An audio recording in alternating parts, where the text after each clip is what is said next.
So, hello guys. Ito ho yung ating grapes sa ngayon. It is starting na siya na mamunga and ayan na. Nag-uumpisa na siyang mamunga and after maybe 1 month mahigit, ayan, meron na yung grapes. So, ayun. May mga para sa mga ibon. Mga ibon yung mga plastics na yan. So, ayan, nilagay ho yan ng amo ko. And marami, ay mahaba pa to. Mahaba yung anuhan niya. Yung pinaka puno nito is dyan sa baba. And may lemon din dito. Ayan, medyo nagaano. So, ayan guys, baba tayo dito sa baba. Ayan, may lemon. Daming bunga ng lemon, no? Daming bunga. So, yung pinaka puno ng grapes na yan is, ayan. Tapos, ito yung ginawa ng amo ko para at least may anuhan sila.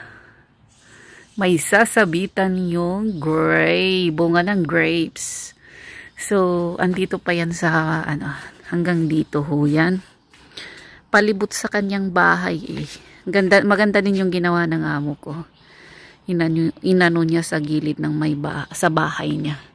So, eto, nag-umpisa na siya na magkaroon ng bunga and nandyan pa marami pa yung nasa ano niya. Tas dito pa, I hope pero yung iba nagda-dry siguro dahil kulang sa tubig. Araw-araw naman na nilalagyan ng dinidiligan ng amo ko ng tubig, pero ewan ko talaga sa niya sa season niya siguro nabubulol na. So, ayan ho. Ang ganda ng ginawa niya, no? Yung anuhan ng para kapag lalaylay na dyan yung bunga ng grapes. So, ayan ang ating ngayon. Video sa ating munting taniman ng amo ko ng grapes. Ayan siya. Diba? Ganito ang buhay sa bundok dito sa abroad. Sabi nga nila. Ito is siya, puno ng lemon. Ayan, may mga lemon na siya. May mga bunga. Ito is hindi ko mano to. Anong pangalan ba ng to? Yung prutas. Pero ito, figs yan. Ayan, may bunga din. May bunga na yung figs. Huy! Hinog na. May hinog na figs na, oh.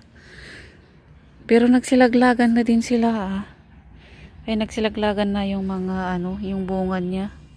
Pero hindi ko alam kung yan. Kung okay pa ba. Tapos yung lemon niya, isan dyan pa. May isang puno. Nakalimutan ko yung pangalan ng isang na to. Yung puno ng prutas na aray. Na forgot ko na guys. Pero anyway, ay ito ang taniman ng ng amo ko lang naman. So yan, pero mahirap dahil makati kasi yung ng na to, figs. Yung dahon niya. So yan siya guys.